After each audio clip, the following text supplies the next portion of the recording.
Entrevista coletiva de volta, falando sobre direitos humanos. Conosco, Paulo Mariante, presidente do Conselho Municipal de Direitos Humanos e Cidadania de Campinas. Bom, Paulo, explica para o nosso telespectador qual é a estrutura que o Conselho Municipal aqui em Campinas tem, quantos membros, o que vocês têm à sua disposição e qual a capacidade de trabalhar a serviço da população que vocês têm. Bom, nosso Conselho, ele foi previsto por lei em 2004, a lei é de 2004, mas ele só foi instalado em final de 2011. Foi um processo difícil, houve uma resistência muito grande do governo na época, do prefeito Hélio. Nós conseguimos implantar o Conselho, mas ainda temos algumas dificuldades de estrutura. Estamos dialogando com o governo, prefeito Jonas, a administração municipal, para que essa estrutura seja garantida. Não é uma estrutura, vamos esclarecer isso, é apenas um apoio de secretaria, né? Já que tem questões de ordem burocrática que muitas vezes as pessoas que são... Porque todo militante, todo membro do conselho é um voluntário, ninguém recebe nada para ser conselheiro, né? Inclusive é uma imposição da nossa lei orgânica do município. Então existem tarefas que têm que ser feitas com apoio. Nós temos feito isso, mas isso coloca uma certa precariedade também na atuação do conselho, é necessário superar. O conselho é composto por 21 membros, a ampla maioria é da sociedade civil, o governo tem apenas 3 representantes que ele nomeia de livre indicação, os demais são todos de entidades da sociedade civil, OAB, a SIC, a CI, entidades de defesa dos direitos humanos das mulheres, criança e adolescente, tem um campo amplo. O conselho tem reuniões mensais ordinárias, a última quinta-feira de cada mês, às 19 horas, no Salão Vermelho, acontece a reunião ordinária do Conselho, tem as reuniões extraordinárias, em situações que aconteçam, que isso, ainda mais em direitos humanos, né, é absolutamente previsível que possa acontecer.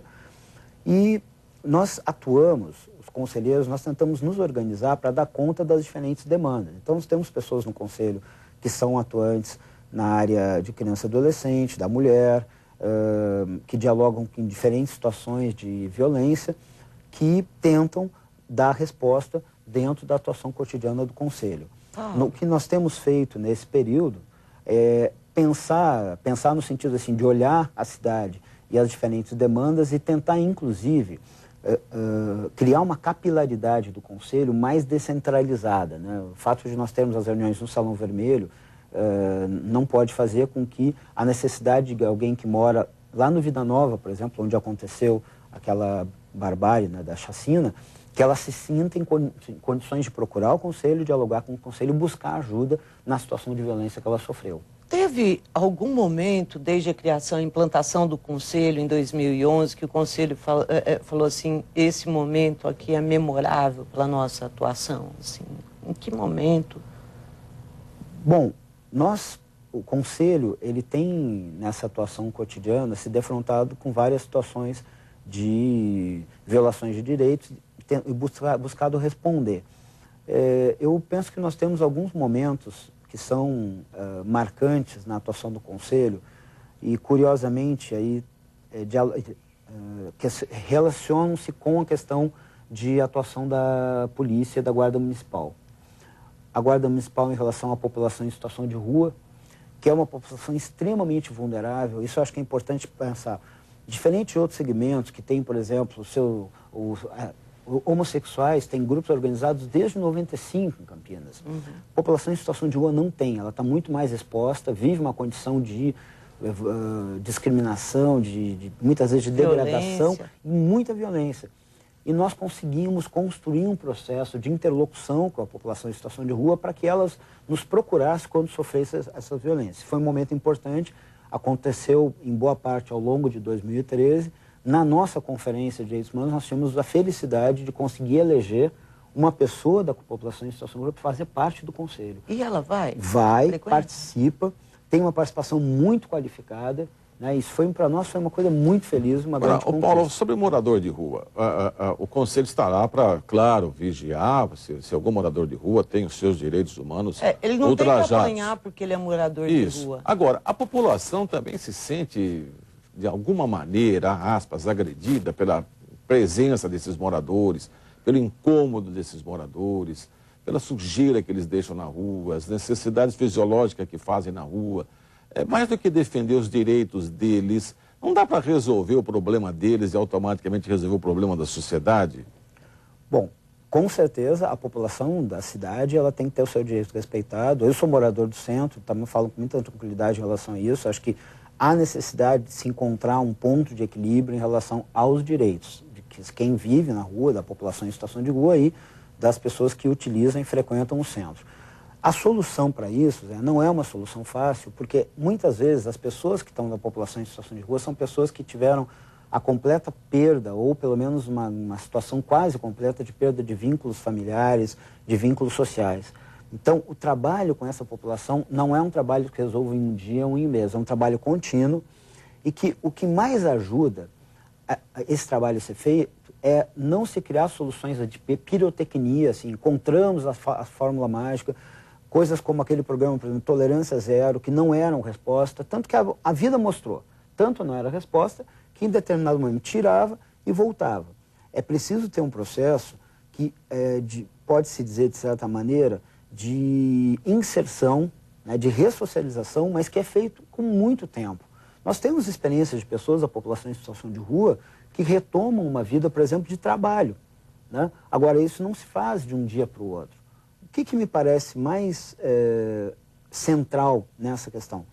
Garantir que, enquanto houver população em situação de rua, ela tenha condição, com alguma dignidade, e, por exemplo, o fato delas fazerem, né, necessidades em espaço público é pelo fato de uma alternativa. Quanto mais nós dermos alternativas, isso tenderá a acontecer menos, porque nenhuma dessas pessoas tem prazer em ficar naquela condição. Existe uma situação de marginalidade, do ponto de vista social, mas que pode ser respondida. Existem possibilidades. E hoje, felizmente, inclusive aqui no município, nós temos iniciativas. O consultório na rua, por exemplo, é uma política pública do município. Não é nossa do conselho, é o município que criou a partir de demandas da assistência social, da saúde. Está funcionando isso? Funciona, mas aí é importante dizer, o bom trabalho que o consultório na rua faz com a população em situação de rua, ele às vezes é torpedeado por uma ação truculenta da Guarda Municipal.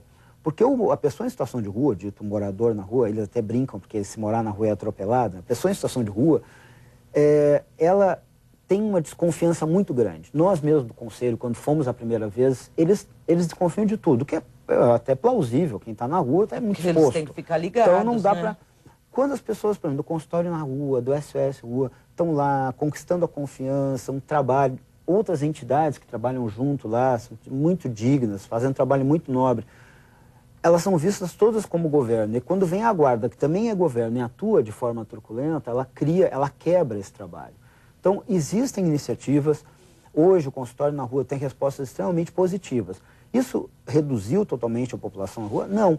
Mas começa a criar uma perspectiva de que aquelas pessoas ali, elas têm em quem confiar no poder público. Isso é um primeiro passo. É um primeiro passo para uma solução que, como eu disse, não é uma solução de curto prazo. No curto prazo, a gente pode minimizar os efeitos, como, por exemplo, ter banheiros públicos. Aliás, é uma coisa incrível, Campinas, não ter banheiros públicos. Qualquer um de nós na cidade fica... Aliás, é uma luta aqui do nosso programa da rádio, do Jornal Gente. Mas, Paulo, eu sei que estou dando uma saidinha para ficar muito específico. Esse consultório de rua que eu achei uma ideia maravilhosa. Que tipo de doença é mais frequente que eles conseguem tratar? E você tem alguma informação dos resultados? Bom, existem... a população em situação de rua, ela tem, mesmo com essa quebra dos vínculos familiares, muitas vezes as pessoas ali, elas não têm, por exemplo, algum tipo de transtorno mental maior, como se poderia pensar. Ela tem uma fatia considerável de uso de álcool, né? E isso, embora no Brasil a gente tenha às vezes uma certa permissividade com essa questão, o uso do álcool em certas condições se torna uma patologia. Existe o uso do álcool, é o maior do que qualquer outra substância, é o maior, não tem nem comparação a população em situação de rua. O maior uso, não que ela toda use, mas a maior incidência de uso é de álcool. Então, muitas vezes o que eles tentam é tanto um trabalho de encaminhamento para o atendimento psicológico, para buscar um processo de superação da dependência, e enquanto não supera a dependência, a chamada redução de danos. Quer dizer, a pessoa ela pode, enquanto ela tenta se livrar, né, dessa situação, que é uma situação terrível, ela pode ter um apoio para que o uso não seja mais danoso para o organismo do que ele já é. Ele sempre é, isso não tem como querer mascarar. Mas existe. Então, esse atendimento de saúde, tem feito, pelo menos, com que essas pessoas também se sintam um pouco mais dignas. Olha, tem gente do governo que vem aqui se preocupar conosco e tenta dar uma resposta, ainda que não seja absoluta. E a gente sabe que a questão de dependência química, ela tem altos e baixos, tem vais e vens, não é uma coisa tão simples. Uma né? doença que eu me lembro, eu fiz uma matéria com o pessoal do consultório de rua, tuberculose. É uma doença, e isso é uma questão de saúde pública por causa do poder de transmissão, né, do vírus. Então, isso daí é uma coisa que o consultório trabalha e diagnostica e trata com bastante dificuldade, porque o morador de rua ele nem sempre vai estar no mesmo local onde ele foi encontrado das últimas 7 vezes. Né? Aliás, falando em local, a prefeitura fez um trabalho aí nos baixos do viaduto Miguel Vicente Cury, e aquilo deu uma pequena espalhada. Não vou dizer que acabou, porque passo lá e vejo, mas deu uma pequena espalhada. Como é que vocês do Conselho veem isso? Isso é bom, é ruim, ajudou, atrapalhou? Bom, não só nós, o Conselho, mas as próprias entidades que trabalhavam com a Casa da Cidadania não eram favoráveis à retirada, porque é exatamente o que acontece. Retira de um lugar, vai para o outro, e muitas vezes a dispersão não ajuda o próprio trabalho. Inclusive em relação ao que o Zezé colocou. Quando um consultório na rua não encontra mais aquele paciente, isso é um problema para o trabalho do poder público. Então é necessário ter esse enfrentamento das políticas públicas da população em situação de rua, mas não vendo a população como um problema, vendo como um ponto necessário de ação dos direitos humanos para garantir o direito de todos, da população da cidade e da população na rua. Olha, o nosso tempo terminou. Pelo menos você sabe que existe esse conselho aqui em Campinas que discute as nossas políticas e que pode até ser acionado, tá? Para finalizar, Paulo, eu quero agradecer a sua presença aqui. Tem algum telefone que a população possa entrar em contato com o Conselho? Olha, nós ainda estamos sem uma secretaria executiva. Nós temos um e-mail que é conselho.direitos.humanos.cps de Campinas@gmail, né? Através desse e-mail nós podemos ser procurados e também através do gabinete do prefeito, que o nosso conselho é ligado ao gabinete do prefeito. Então, qualquer um dos telefones do gabinete da prefeitura também um canal para se localizar o conselho e ser acionado. Agora sim, muito obrigado, viu, Paulo, pela presença. Obrigado. Zezé de Lima, muito obrigado. Boa noite. Obrigada, Zé. Obrigada, Paulo. Obrigada, telespectador. E obrigado a você. Até o próximo domingo com a entrevista coletiva. Até lá.